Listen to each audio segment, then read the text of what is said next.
One bad knee can unlock 4 separate ratings that stack if you know what to file next. If you filed a single claim for your knee and called it done, you are getting screwed right now every single month and you don't even know it. That 10% or 20% rating you walked away with, that is not the full picture. Your knee injury didn't just stop at the joint, it likely destroyed your back, your hip, your other knee, and even your mental health. The VA is required to pay you for every single one of those issues as long as you can prove the connection. By the end of this video, you'll have a mental checklist of every secondary condition tied to that knee, and you'll know exactly what you need to make those claims stick. Let's dig in and talk about why your knee controls way more of your body than you might think. Think of your knee as the center point of your entire movement system, since it connects your foot directly to your hip. Every single step you take runs right through that joint. When that knee is damaged by a torn meniscus, arthritis, or whatever the military put it through, your body doesn't just stop moving. Instead, it compensates by shifting your weight and forcing you to favor one leg over the other. That altered gait is the mechanical trigger behind everything else that goes wrong. It isn't just about the pain, it's a biomechanical chain reaction that puts abnormal stress on every joint above and below that knee. The 4 areas that usually break down first are your lower back, your hip, your opposite knee, and even your mental health. That is the chain you need to understand for your claim. This is established medical science that the VA already recognizes. I'm going to walk through each one of these conditions so you know exactly what the VA is looking for. So the first one on the list is your lower back.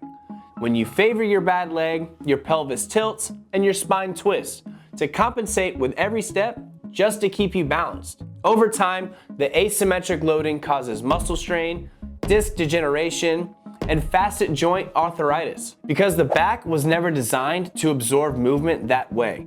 Years of walking like that eventually breaks the system down, and the VA rates these lumbar conditions based on your range of motion. You are looking at 10 to 40% depending on how restricted you are, but here is what most guys miss. If that back damage has caused radiculopathy down the legs, which feels like numbness, tingling, or weakness, that is a separate rateable condition you can stack right on top of the back claim. Your Nexus letter needs to show a provider connecting your altered gait from the knee to the damage in your lumbar spine. That is how the condition develops over time, right?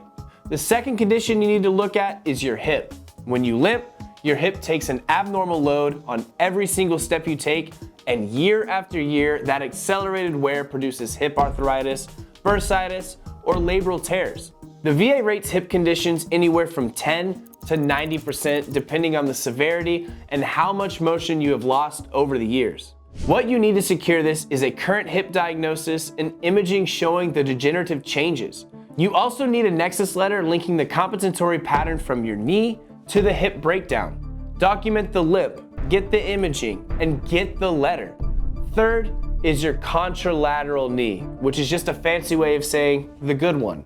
That knee has been doing double duty for years, and it has absorbed extra impact and extra stress on every step because your bad knee was offloading onto it. The result of all that extra work is accelerated wear on the meniscus, patellofemoral breakdown, and general joint degeneration. The medical literature calls this contralateral compensation, and it is well documented in the veteran community. The VA rates knee instability from 10 to 30% and limitation of motion from 0 to 30%. And the best part is, you can be rated for both on the same knee.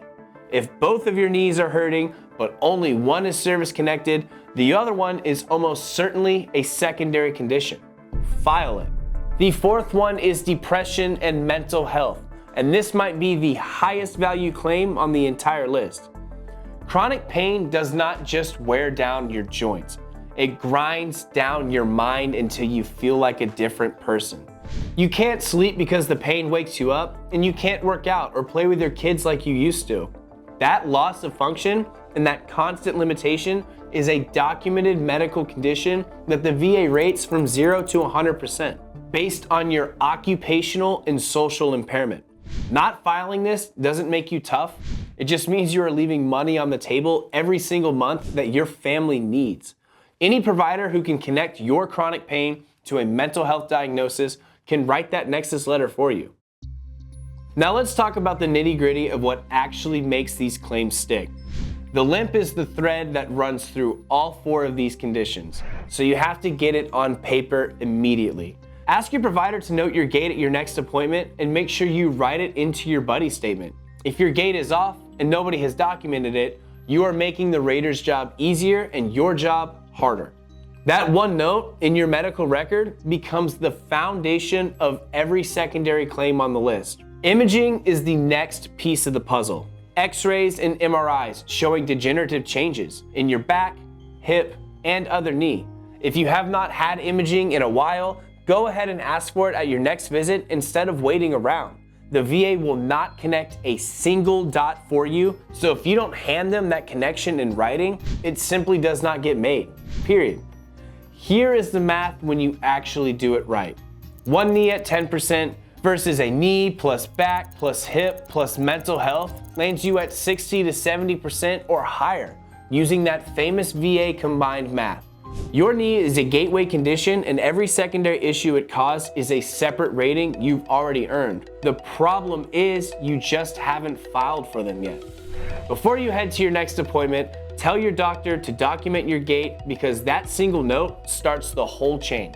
If you still have any questions on anything we discussed, make sure to ask it down in the comments section and subscribe so you don't miss out on any information on the VetClaims process. And of course, if you need assistance with the disability claims process, check out our service at VetClaims.ai.